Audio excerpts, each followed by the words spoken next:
बिस्मिल्लाहिर्रहमानिर्रहीम। जो शख्स एक दिन में 100 बार कहे सुबहान अल्लाह व बिहम्दिही तो इसके गुनाह माफ़ कर दिए जाते हैं, अगरचे समुंदर के जाग के बराबर ही क्यों ना हों। ऐ इंसान, तू कितना खुशकिस्मत है, कुरान पाक में अल्लाह तुमसे बात करता है।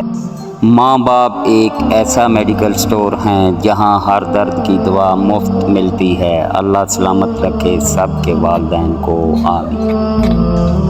पर्दा अल्लाह ताला की ऐसी नेमत उज़्मा है कि इससे सिर्फ औरत ही नहीं बल्कि इसका पूरा ख़ानदान खूबसूरत और महफूज नज़र आता है। माल को हलाल तरीक़ा से कमाना अल्लाह ताला की तौफ़ीक़ की निशानी है।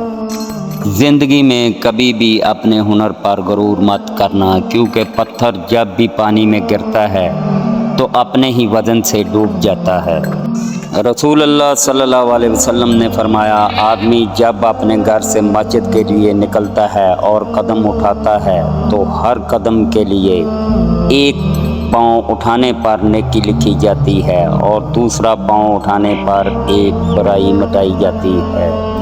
इंसान अशरफुल मखलूक़ात होते हुए भी बाज़ दफ़ा जानवरों को भी शर्मिंदा कर देता है।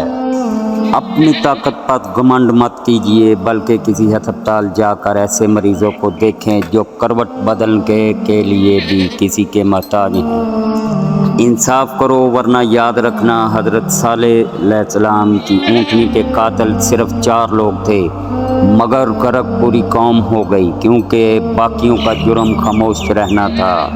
ज़िंदगी बग़ैर मेहनत के मुसीबत और बग़ैर अकल के हैवानियत और बग़ैर दीन के हलाकत है। कोई इंसान कितना ही गुनहगार क्यों ना हो, अल्लाह इसके लिए दुआ का वसीला, तौबा का रास्ता और रिज़्क़ का दरवाज़ा कभी बंद नहीं करता।